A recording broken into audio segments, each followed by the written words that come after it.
again. It's Monday or Sunday if you're a beanbagger. Hello! Welcome, everybody. Welcome. I am Green Bean. This is episode 81. Boop, boop. 81 of Greenbeanjetsfan. I'm happy to be here.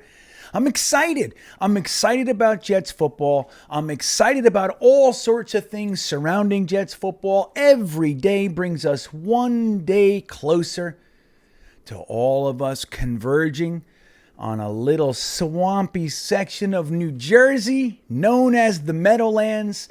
We will all be coming to hang out together, eat some Taylor ham, maybe some burgers, some sausage, whatever it is. We're all going to come, hang out, and watch our Jets start the season 1-0, and I have proof. Proof from here. I got it. I got it all. This episode is packed full of proof to tell you why the Jets' fortunes are turning for the better and for good. Whoa! Oh my God, I can't even believe it. But it's real. It's real. I'm going to tell you all about it as we move through the episode. We have so much to talk about. Elijah Moore, Breece Hall, Joe Flacco, Zach Wilson. All fun stuff, positive stuff that makes me nervous. I got to be honest. I have to be honest with you. Positivity coming out of camp, coming out of preseason always makes me like, ever since, I forget the year, but it was the year that we had 5 preseason games that year. And I don't remember why. I could look it up, I'm sure, but I don't remember why. And Browning Nagel was our quarterback, and we went 5-0 in the preseason, and all the hubbub. All the hubbub. You wouldn't believe it. If you're a younger fan and you weren't around then, they were calling him Broadway Browning. They were. They were calling him Broadway Browning Nagel. They're dying to call somebody Broadway again. You know how it is. You know how it goes with these New York reporters. They got it ready. They have all set up, all these written headlines. Broadway somebody. Broadway Bob? Broadway Bill? Somebody. Broadway Jermaine Johnson? Broadway Elijah? It's not fitting. Broadway Browning. They loved it. They went with it. 5-0 in the preseason. I think we were either 4-12 or 3-13 that year. Good stuff. So it doesn't mean anything. So I get a little bit nervous, right? You know, I'm more of a positive guy. I get accused of being a homer all the time, and I'm not. I'm really not. But I do. I try to stay on the positive side of things. And when you do that, it's like there's always a line of caution, right? There's a line of caution before you want to get into being too positive. It's all about games, man. It's all about games, and you got to make sure that that's where you hitch your positivity to. Not practice, not camp, not preseason. It's good. You can be happy about the way guys look and all the stuff, but not too much. Not too much. But anyway, positivity is here, and it's nice to see. You know, we don't get enough positivity, quite frankly, so enjoy. Eat your positive soup. Your bowl of positive O's. You know what I mean? Alphabet soup. Go ahead. Have a bite. It's okay. It's okay. But here we are. We have episode 81, which is last week we didn't get to talk about a player that was on the roster. We talked about a former player in episode 80 because they have not issued the number 80 to anyone since that player left. So, I mean, and thankfully, right? Who doesn't want to talk about Wayne Corbett all day? I can. So we got to do that. But today's episode, we have somebody wearing the number 81. We have all kinds of guys that have worn the number 81. Popped in my head, Terrence Mathis. All sorts of guys. I think, what was his name? McLaurin's, I think, wore 81. Tons and tons of guys. But now we have one on the roster. We'll get to him in just a second. But guys, I want to remind you of a couple things. Number one, it helps the channel a great deal if you just go ahead and hit that like button. And if you want to be reminded by YouTube, suggest it, if you will. Every time the channel puts something out, you go ahead and you hit that subscribe button. And that helps you if you're interested, but it also helps the channel a great deal. It lets YouTube know that people are interested, so hey, they'll help the channel grow. If we don't get that, then doesn't do anything for us. YouTube doesn't help, okay? So that's really great. If you would like to get even more exclusive content, more Jets news, more Greenbeanisms, then you can join the greatest group in the history of the world, the Beanbaggers. We just released earlier today the 2022 Beanbagger season schedule. There's so much cool stuff on there. I'm really excited about it. I can't wait to get into it with everybody else. And if you want to get in on that, go ahead and click the link in the description that says Beanbaggers, and you will have a good time too. It's a great group of guys. I mean that. It's just the best. I love you guys. Hi, Beanbaggers. I love you. Now, if you guys are listening in the car, or you got me while you're brushing your teeth or something along those lines, you can also like us on that app. If you're listening in Spotify or Google or Apple, there's a way to leave a review and like it there too, and that's greatly appreciated. And hello, audio people. It's good to have you with me. It really is. I love it. I listen to podcasts all day in the audio format, so I get it, and welcome to you. Now, guys, last thing, we're trying to get Jets fans who have never been to a home Jets game to their first Jets home game. We've already managed to get two, one from Iowa and one from Albuquerque, New Mexico. Jonathan, hey Jonathan. So he's able to come to opening day, and now we are just about halfway, maybe a little bit more, for getting our third, Chris Bradigan from the Chicago area. He wants to come to the game. He's next on the list, and we have a list of about 12.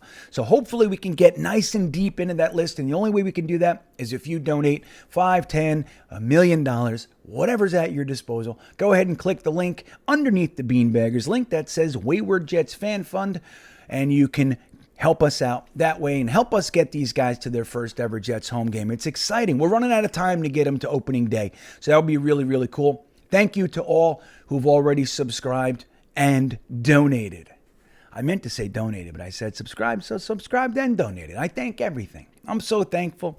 So guys, it is episode 81, and there, interestingly enough, happens to be a guy wearing that number that we have been talking about passionately the last 2 weeks.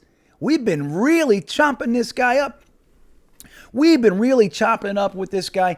Now, it's a man named Lawrence Cager. Now, no ballyhooed entry, nothing. This guy was an undrafted free agent in 2020 with the New York Jets. Joe Douglas, in his first ever draft, just scooped him up from the University of Miami. 6'5", currently 220 pounds. Of real great wide receiver. He's got everything you want. So why would a 6'5" wide receiver make it to being an undrafted free agent? How can that be? Well, because he never managed to stay healthy for even a little bit of time. His best season as far as receptions go was 12 in college. So he played for Georgia, SEC. They wanted him. Hell yeah, bring him up here. He moved on from Georgia after 1 year, then went to the ACC and played for Miami 3 years over there, but he could never stay healthy. So you can see these huge, massive programs want him around, but he just never gets out of his own way as far as the injuries are concerned. Interesting stats on this guy. Well, this is his third year. We're going into his third year now. I didn't know this, but last year when the Jets cut him, he actually made it over to Cleveland's roster for a little bit. Did nothing over there as far as, any real impact or catches or anything like that. Didn't do much, but he was playing for the Browns. Again, 6'5", 220 pounds. His college stats look like this. He has a total of 33 receptions in college. 4 years of college, 33 receptions. His best year was 2018 with 12 receptions. But here's the interesting thing about Lawrence Cager. So he has 33 receptions Almost half that many touchdowns, 14. So you see a guy, some of these guys with, 100 catches, they have, 8 touchdowns, 6 touchdowns. That's kind of how Lawrence Cager rolls. That year in 2018, when he had 12 receptions, he also had 6 touchdowns. So it's kind of a crazy thing with him. He's got very reliable hands. He's clearly got the measurables. He's super tall. He can't stay on a roster because of health. Now, in 2020 for Adam Gase, you guys might not remember this, but we were decimated at wide receiver. Lawrence Cager, coming all the way from undrafted free agent practice squad, made it into the starting lineup and actually looked good for a game. It looked like we might have just found a gem. He comes in, he plays a little bit for us. Within 2 or 3 games, he was hurt again and out. So this is kind of the thing. Now, last year, Joe Douglas, he had a good game 4. He caught that touchdown from Josh Johnson, I think it was. And we ended up cutting him in the final cuts, went over to Cleveland, and then they cut him. And he made a life decision. He decided, I'm going to put on some muscle mass. Maybe that'll help with the injuries. And I'm going to change my position to tight end. Joe Douglas decided to give him another shot. And here he is on the Jets. Now, the last few weeks, we heard guys like Connor Hughes and some other reporters saying, Lawrence Cager looks fantastic in practice. Okay, great. He looks great in practice. Then we see him green and white scrimmage. We see him in preseason game 1, and he looks good there too. So far, staying healthy. Now, this is all through training camp. We're now going into game 2 of the preseason. He's managed to stay healthy.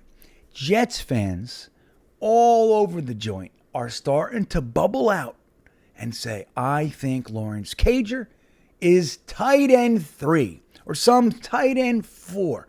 There's even a guy or two out there saying Lawrence Cager is the best tight end on the team. You'll see. Now, I don't know where that comes from. It doesn't sound like there's too much data to back it up. 33 receptions, blah, blah, blah, blah, blah. But the truth is that he looks good. Joe Douglas seems to like him because this is his 3rd time with us. It's his 3rd year. He was with us in 2020. They gave him a shot 2021. Now here he is back as a tight end in 2022. Now for the first year in forever, the Jets tight end room was actually pretty clogged up. It's pretty packed. We got Uzomah, got Conklin. We drafted Ruckert with a 3rd round pick. We have last year's undrafted free agent, Kenny Yeboah. And we also have Trayvon Wesco, one of the 3 or 4 Mike McCagnon holdovers. He's still in there, and he's kind of been playing under this regime, tight end, fullback hybrid. So who knows what's going to happen, but word is that the Jets love Wesco. So it's going to be interesting. We haven't seen much of Kenny Yeboah this offseason, so that could be writing on the wall. Cager's making a name for himself. Yeboah is really not. I happen to like Kenny Yeboah a whole bunch. I like him more than Cager, quite frankly, but seeing is believing, right? Seeing is believing. So we don't know where this is going to go. Now, I think it's going to be real difficult for Lawrence Cager to actually make the roster, barring really just devastating team injuries. If that happens and Lawrence Cager goes up, then the season's probably in a bit of trouble anyway. I can't see him pushing out the top 3. Uzomah, Conklin, and Ruckert, can't see it. I have a hard time believing that they would put faith in Ruckert over Yeboah if they were going to keep 4. And then where's Wesco? So I find it hard to believe. The good thing, and this is my prediction for Lawrence Cager, he's the kind of guy that, again, the only real problem is injury and health. So you want to put him on the practice squad, work him all year, factor him in, utilize him all year, see if he can stay healthy in that capacity. If he can stay healthy all year on the practice squad, then next year you can give him a legitimate opportunity to break into the lineup, maybe even make it to the final 53.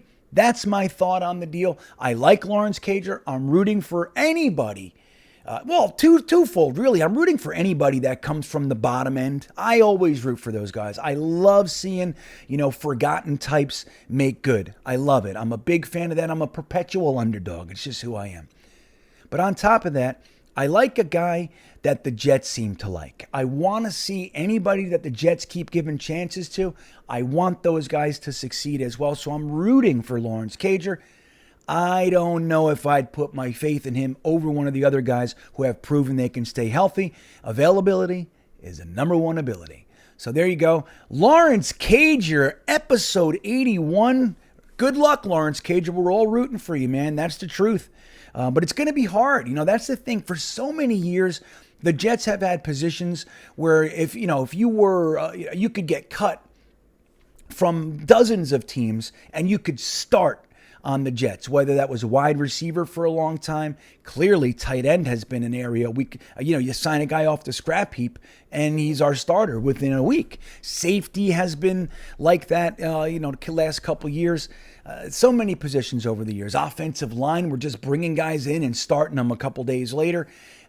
Tight end does not seem to be that way anymore. As a matter of fact, lots of positions don't seem to be that way anymore. Now, injuries come and change everything. So we're not getting into all that. But the way that it seems is that we have an organization that at least knows how to stock the cupboards. You can't go into a season hoping that if this guy doesn't make it, we're doomed. You can't do it. You can't do that. You have to have tiers and layers, onion-type layers of players that could come in and actually contribute at an NFL level. Not have to sign Dante Moncrief or Chris Hogan off literally the scrap heap and then put them right in the starting lineup and they're supposed to make an impact. Those seasons are behind us, hopefully. And thank God, quite frankly. Okay?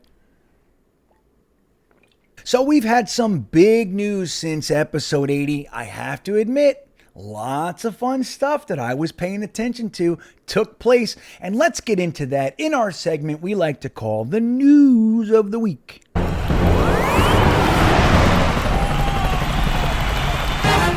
Flacco! Joe Flacco, he's back in the news. As a matter of fact, he's back at the Jets facility. We saw Brandon Marshall pop in last week, made Woody Johnson do some weird thing where they bent over. I don't know. It was all right. But then Woody Johnson got his back cracked. Did you see that? Brandon Marshall gave Woody Johnson what looked like one of the best back cracks I'd ever seen. He had him 4 feet in the air. Woody was like, oh, what's happening? I'm a billionaire. What the hell's going on? So we saw Brandon Marshall pop by, but we also saw Joe Flacco stop by, and that's for a good reason. It just so happened he was there the day after the senior committee, the NFL Hall of Fame senior candidate committee, whittled it down from the final 12 to admittedly what I thought was going to be the final 1. I thought we were going to get a decision that day, but they didn't make the decision. They whittled it down from 12 to 3. So he's down. Look, he made it to the final 2 last year.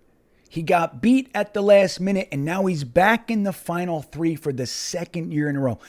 I don't know why they would do that to him if they're not going to. I mean, come on. You can't have somebody make it to the final 2. These guys weren't in the final 2 last year. You know what I mean? And they're already out of the league. You can't bring somebody. He was the second best candidate in the whole group last year. Now he's the first, second, or third best candidate in the group this year. Can somebody really come in and push him out? I don't know. Either way, the guys that he's going against are named Chuck Howley and Ken Riley from the Cowboys and Bengals, respectively. Great candidates. Sincerely. I mean, they have lauded NFL careers.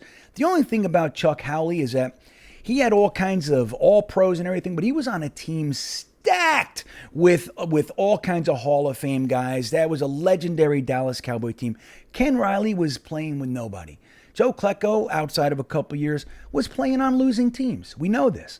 So I think there's some value to that. So hopefully when we find out in January that they've made their decision, hopefully Joe Flacco's at the top of that mountain, and we finally get to watch this very deserving man get into the Hall of Fame. Get himself immortalized into the Hall of Fame, finally. But the good news for us is he was at the Jets facility and he was talking all kinds of madness. We're going to save some of that for the intelligent gripe because I'm using it. I'm using it for my proof. Joe Flacco's involved. Oh, yes, he is. But so he was at the practices this week, and it's been an exciting week of practice because we also had our joint practice with the Atlanta Falcons, who we play Monday night. By the time you're watching this video, that'll be tonight, except for the Beanbaggers. It's tomorrow for you guys. So we get to watch the Jets play their second preseason game against the Atlanta Falcons, but all week we've been having joint practices with them, and this is where the positivity is coming from. We're seeing all kinds of glowing reports, even players like Irv Charles, who did not have a good first preseason game. That man had a rough go of it. He had the touchdown. He ended up dropping it. He had another couple bum plays. He even looked good in this practice. So there's a lot going on. Now, the key component to what we're going to be able to do this year has to be what's going on at our quarterback position, right? That's number one. Thankfully, we have a guy who's experienced. We're not trying to put up Luke Falk or even a Trevor Siemian. He's, just with his level of experience. We have a guy who's been there, done that, Joe Flacco, and now he gets a few weeks to be able to really work with the ones and more than likely start week one. More than likely. In truth, I'm kind of hoping. I don't want to see Zach come back in 2 or 3 days practice, go run into the opening day of the NFL. I don't want to see it. If Zach can come back like tomorrow or something like that, okay. But if he needs up until the opening day, just go with Flacco. Let him get his reps, and let's go play the game with the team that's kind of had some opportunity to unify itself, to congeal.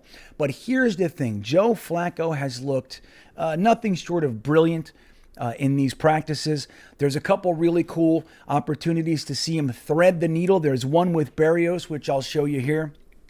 Look at this pass. It's really pretty, and it just shows Joe Flacco, if the offensive line can give him time, we're going to have somebody here. I mean, we have a guy that can do the job. We know this. Just protect him. Now, I know that's a tall order because we still got guys like Dwayne Brown who haven't even practiced with us up to this point. But the good news with that is Joe Flacco, being the vet that he is, can kind of adjust to account for it. Having a young quarterback, whether that was Sam Darnold or now Zach Wilson, they have to learn this stuff. They're not vets. They haven't seen it all and done it all. Joe Flacco knows if my left tackle's weak, I know exactly how to counteract that and try to take advantage of the fact that I know I'm not going to have very long. So LaFleur has to design plays that help him achieve those goals and all that. So we can capitalize on any weaknesses that we have. The good news with having Joe Flacco is he's probably going to be pretty apt at doing so. Now, there was another really nice play with Elijah Moore where he threaded the needle again. Now you can see the defensive back. He's not exactly going in full tilt. He's not running 100%. He's not throwing his body on the line. He might have been able to get there. Either way, it's still a really pretty pass. And in an actual game, maybe it's tipped. Maybe there's a pass interference there with the defensive back coming in early. We don't know. But this is what we have, and it looked pretty good. There was that really, really fun play with Elijah Moore, showing off what Elijah Moore really has for us, guys. We have not had a receiver like this. I mean, we had Jeremy Curley, and obviously we had Santana Moss. So, Lavernius Coles, for all of his speed, wasn't exactly this. Elijah Moore has so much talent, guys. And it's not just his ability to catch the ball. It's what he can do with the ball when he has it. What can he do to these guys? He spins this guy, the defender for the Atlanta Falcons. He spins him around with really no issue. It's kind of natural for Elijah Moore to do that. That's what I'm hoping that we can see from this guy in the season. If we do, the hands are there. The route running's there. What we've been missing, guys, is that ability to make just a regular old play, a little 5-10 yard pass into something beautiful. The stuff that Tyreek Hill has given Patrick Mahomes all these years.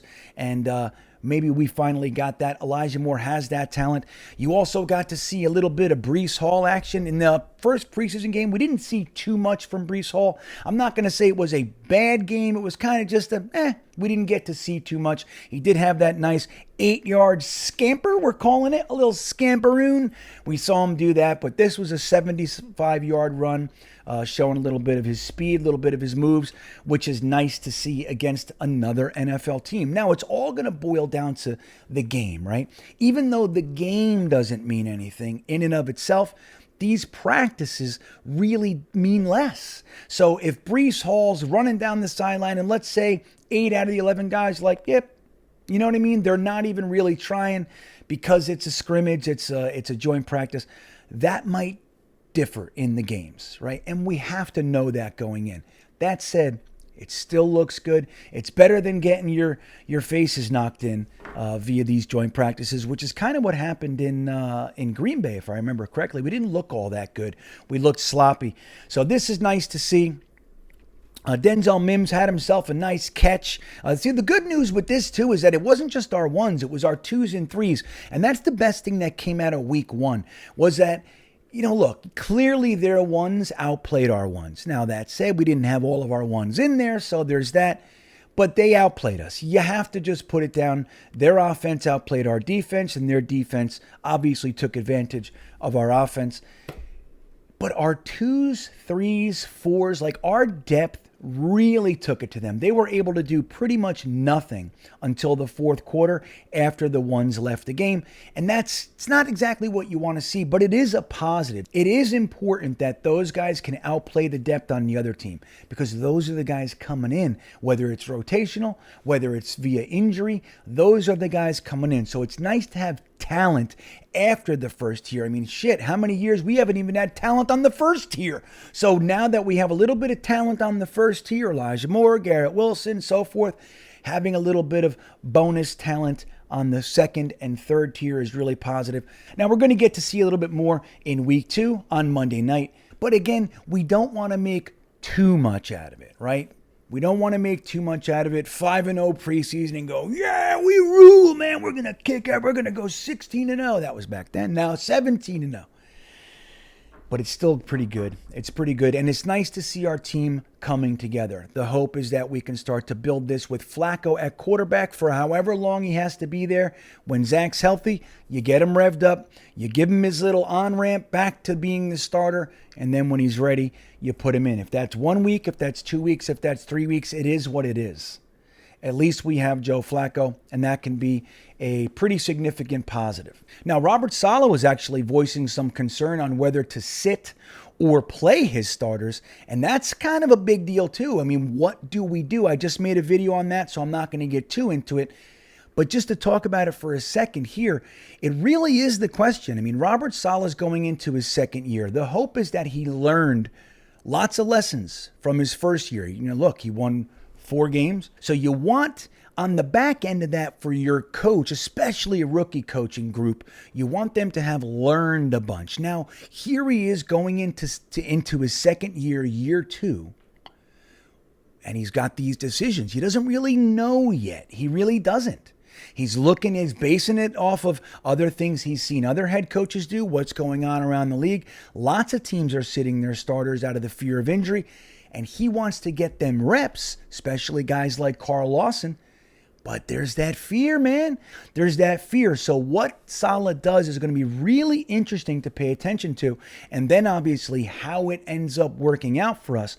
Because that's going to be, look, if he chooses to start people and then they all get hurt, that's going to be a bad one. If he chooses to sit people, so we remain healthy, but then week 1, we look rusty and sloppy and all that jazz. He's going to have to deal with that as well. So you want to try to find that balance, and it's going to be interesting to see. I'm really curious. My hope is that we do get to see some of these guys. I mean, C.J. Mosley, Carl Lawson, I talk about all the time. But even like the Vinny Currys, all these guys, LaMarcus Joyner, you want to see them out there playing for a little bit. Jamie and Sherwood had himself a good game. Keep him out there for a couple series. Keep him juiced. Keep him lubed. You know what I mean? And then when we go into the season, they can actually be ready to go. No matter what he chooses, it's just going to be so important as far as seeing how we build this team, like where we go. Last year, this is right around the time when stuff started to collapse. Oh, I hate even talking about it. But this is the thing. We got to pop through this. We have to go. We have to pop through the bad luck zone, and we got to start doing things the right way and just having it work out for us. That's the thing. You got to do it the right way. You got to make the right decisions, and you got to forge through it and kind of will ourselves into better circumstance. That's how to do it. You can't be timid at the same time you can't be stupid. This is one of those things. It's going to be real easy to criticize him, isn't it? No matter what he does, it's going to be really easy to throw some stones. You should have did the other thing, but you said to do this thing. Oh, you should have did the other thing. I'm not a head coach. It's going to be easy for us. This is one of those types of circumstances where you don't envy a man trying to figure that type of stuff out. Clearly you want to see Carl Lawson make it to week 1. Clearly you want him to be effective when he gets there. Where's the balance? Where's the balance? I mean, look, the Jets have been losing guys in preseason for a long time, man. A long time. I mean, just in the last handful of years. Remember, McCagnon built that super duper crazy linebacker duo of C.J. Mosley and Avery Williamson. We didn't get one snap of that. Not one. Not one. They looked good in the preseason together. We saw a handful. They kept Avery Williamson out there to kind of call the plays in case C.J. Mosley got hurt. Out for the year, dream dashed on the rocks. And it happens all the time. Like obviously last year, we lost Carl Lawson. We lost everybody last year. We lost every defensive free agent. So it's just one of those things where this is going to be such an important decision for Robert Saleh. And I'm sincerely curious to see what he does. And I'm rooting for you, Rob. Can I call you Rob? Is that okay? All right, good. But that said, I will admit that I'm on the side of playing your guys. Like I said, you make the right move, you do things the right way. Generally speaking, without fears of injuries, you would actually play your guys. You would get them ready for the season. It's fear that would stop me from doing that if it was me in the position, right? That's the only thing. Fear. So when you let fear govern your actions, you tend to get into some choppy waters, man. So you do things the right way and you believe. You just believe I'm doing it the right way. I know what I'm talking about. I know what I'm doing. I know how this works. I've been doing this for a long time. Everybody on my staff, they've been doing it a long time. We're here. We're doing it the right way and we're going to make it.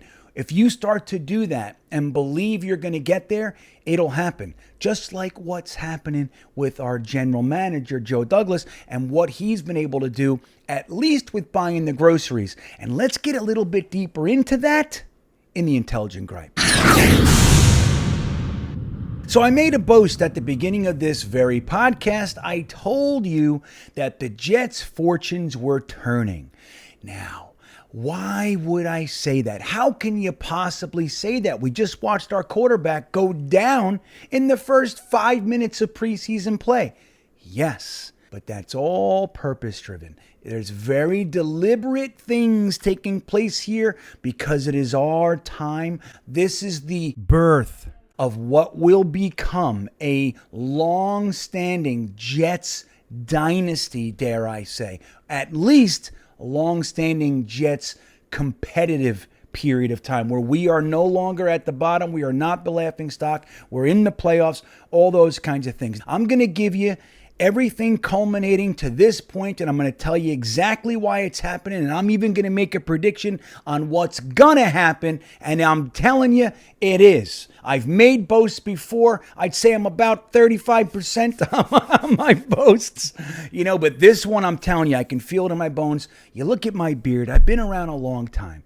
I've been hanging out as a Jets fan since I was a wee little nothing. I'm telling you, my mother just dug through a whole bunch of boxes this very day and sent me this gem. This is from 1982.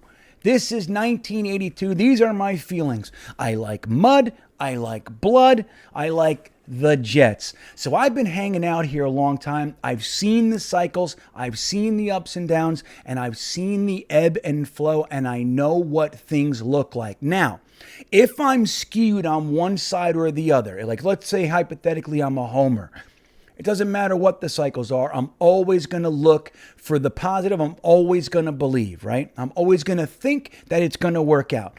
If I'm going to be on a doom and gloomer, a hater, then it doesn't matter what happens. I'm waiting for the axe to fall. The guy throws a touchdown. Yeah, great. Let's see if you can do that again. Those types of things. I sit near those fans all the time whenever I go to games.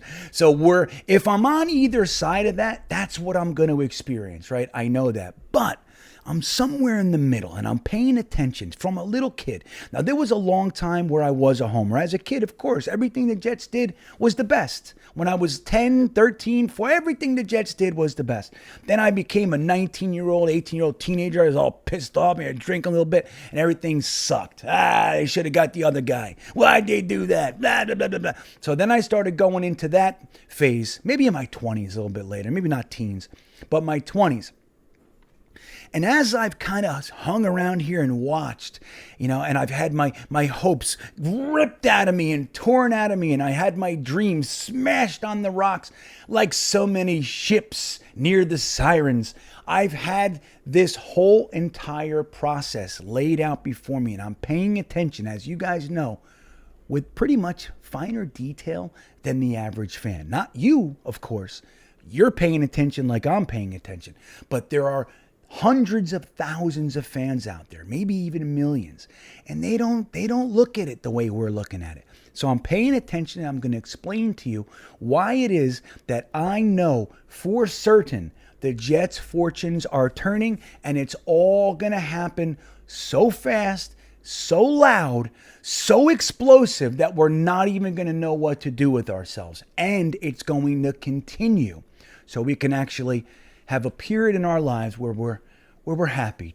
We high-five each other. Hey, what's up, man? Good win. We're going to be doing all that stuff, just like so many other fans. So let's just back it up a little bit to the hiring of Joe Douglas. We've had a tumultuous period of time on the field, even while he's here. So we have to look deeper. We have to look at this with a microscopic lens.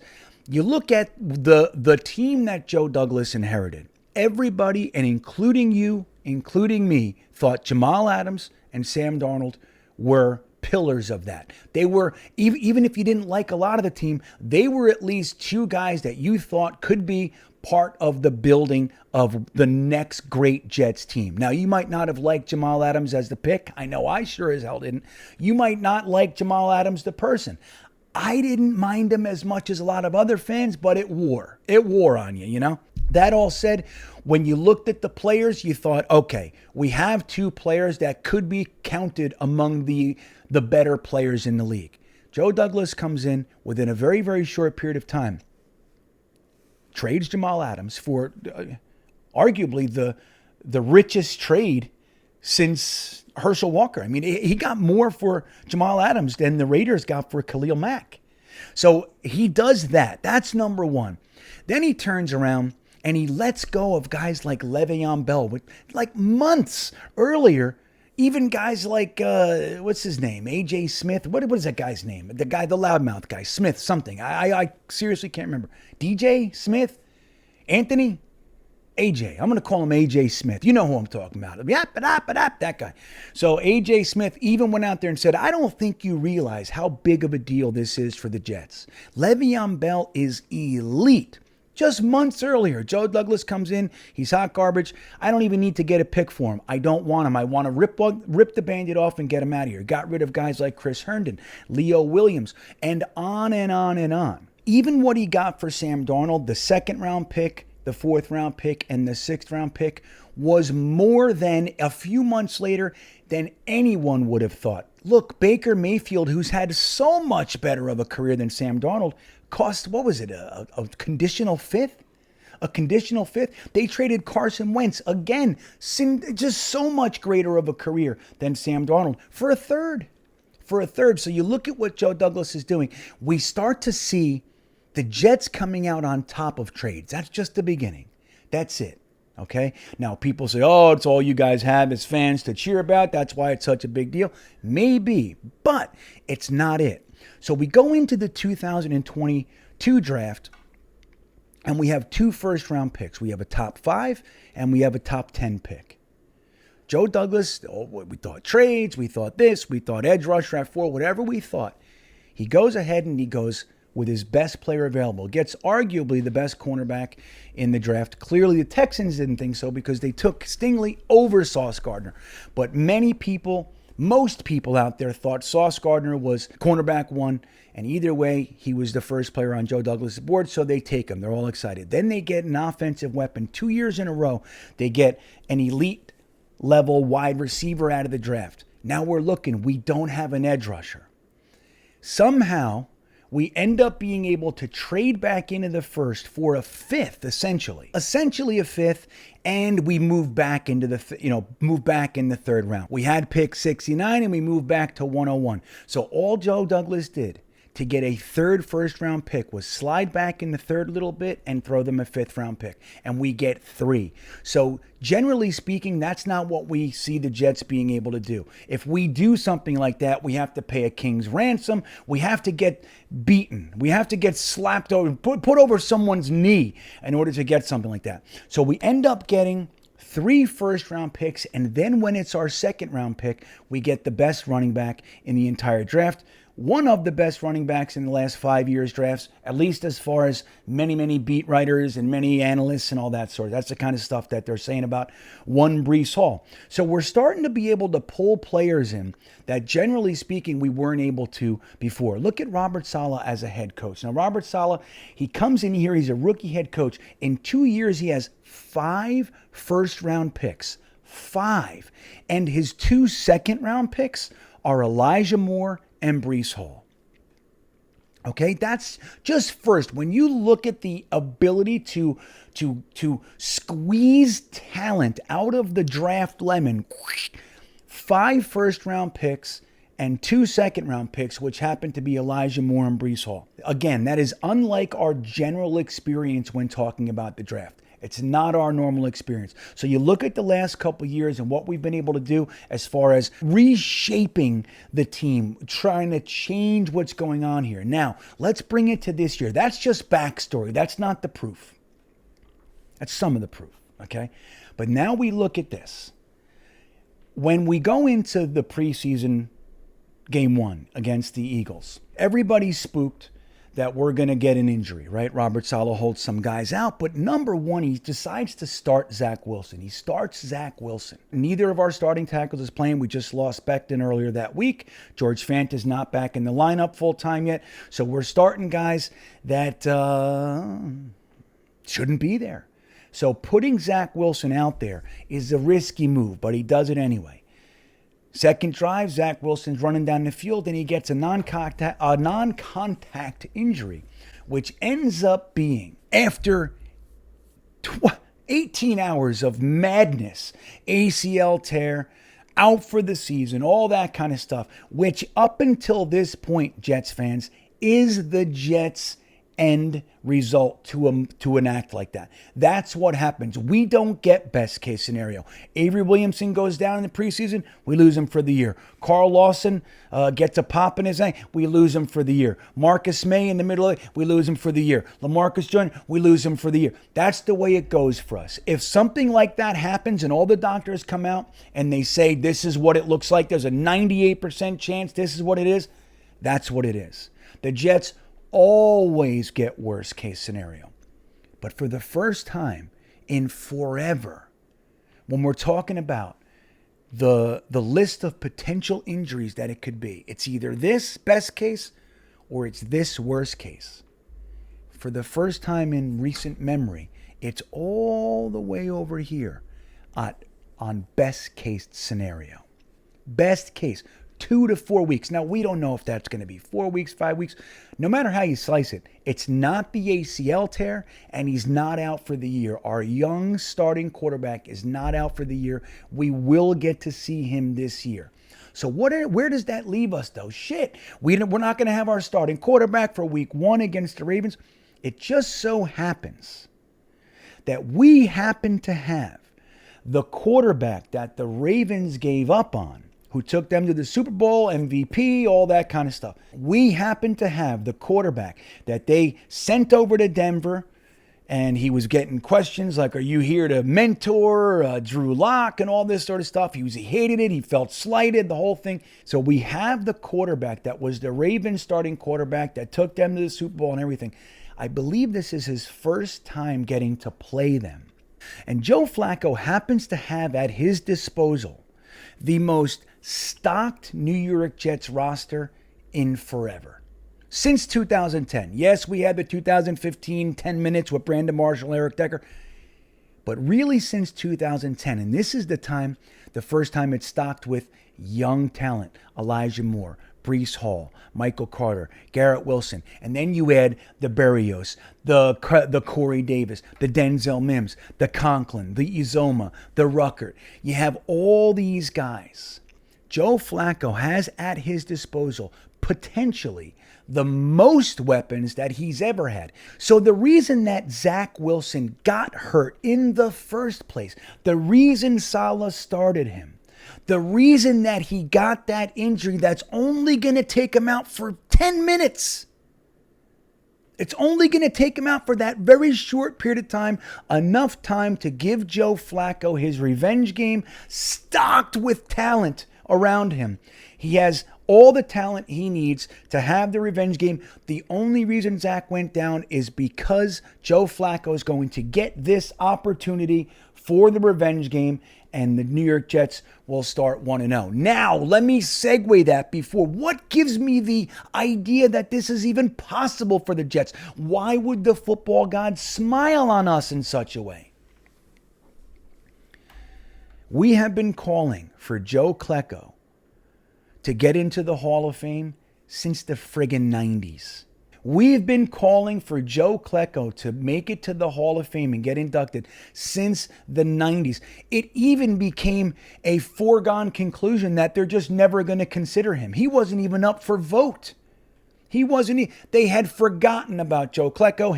His time had passed and it was over. They created the senior committee, and on the senior committee, there happens to be two guys who are loud, vocal Joe Flacco supporters.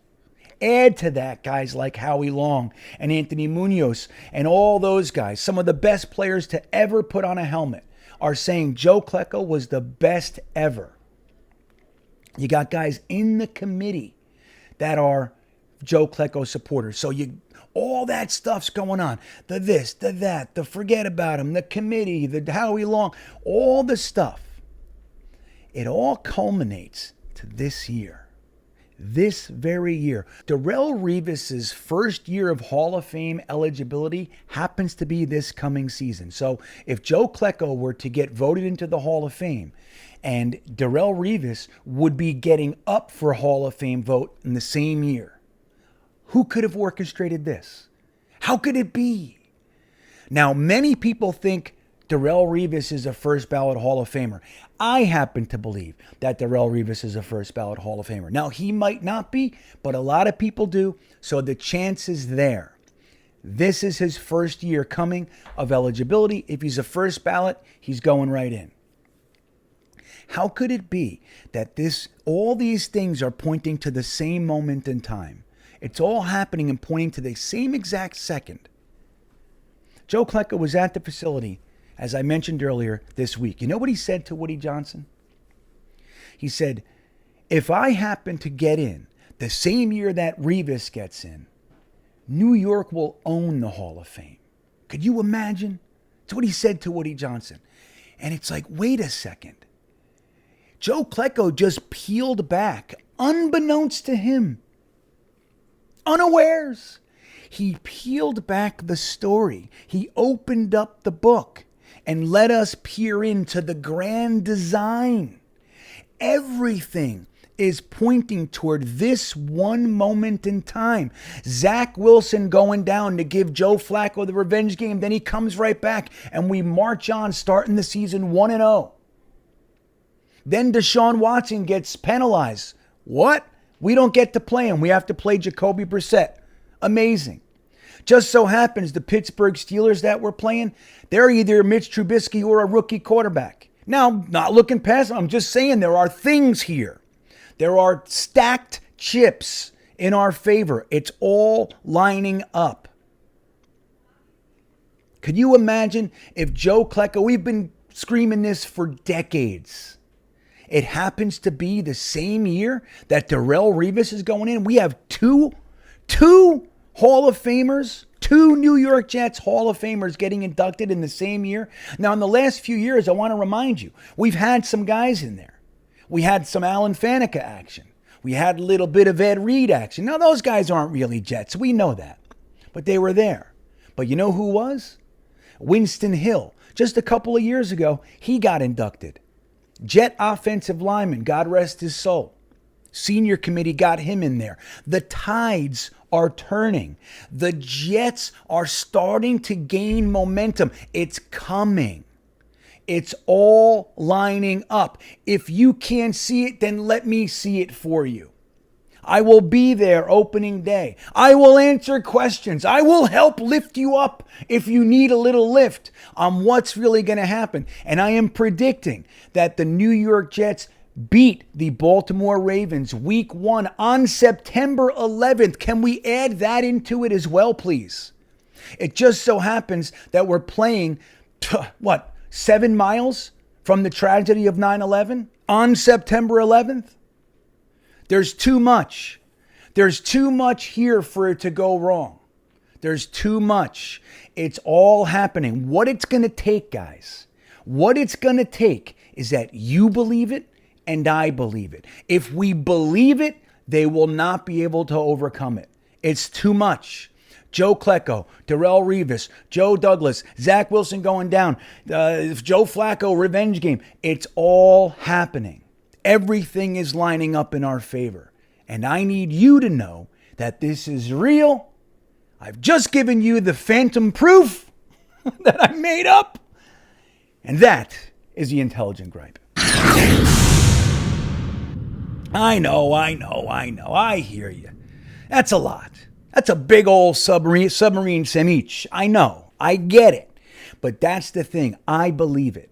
I believe it. Now, in complete transparency, I have believed this before, but it was only on a personal level. Okay? Now, you guys might know, and I'll show you right now. Hold on. My favorite band since I'm 4 years old happens to be these guys. Okay? Happens to be Kiss. All right? There was a year in 1998 where the Jets, we got Bill Parcells. We lost Glenn Foley. Vinny Testaverde comes in. He's having the career year that he had.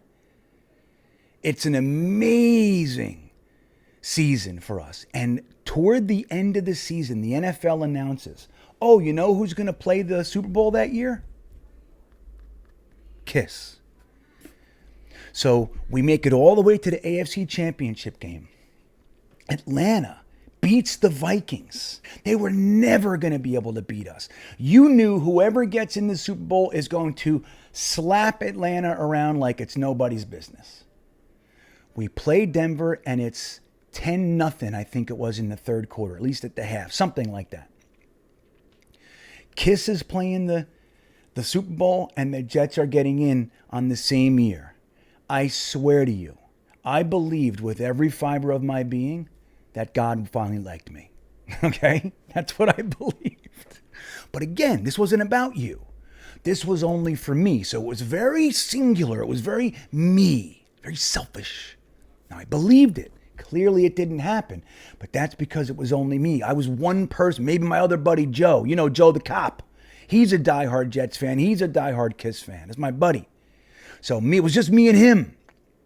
But if we collect everybody together and believe, it's going to happen, guys. I'm telling you, it's going to happen. I know it is.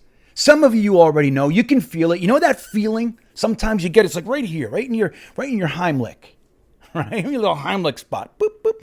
That's where it happens. You go, and you get the little anger. Yeah, that kind of thing. If you feel that at all, then you already believe. Don't let fear come in and push it out. Don't do it. Don't let it happen. It's our time, Jets fans. It's our time, damn it. Kiss or no kiss. So, guys, I'm going to tell you, this is going to be a fun game. I'm really excited about Monday night. If you guys don't already know, we're live streaming for Jetnation on Jetnation's YouTube and GreenBeanjetsfan's YouTube channel. It's a joint venture. We're live streaming every game. We're also getting some help from Jets Chaos and maybe even some other guys. Yeah, maybe a little Ryan, maybe a little O'Leary action. We'll talk with those guys as well. Guys, we're going to watch this team built the right way. We already see it being built the right way. We already see it. Now, it's not perfect. It's going to take time, but we see it. This is the most well-stocked Jets roster we've had in a long, long time, man. And they're young. That's the difference.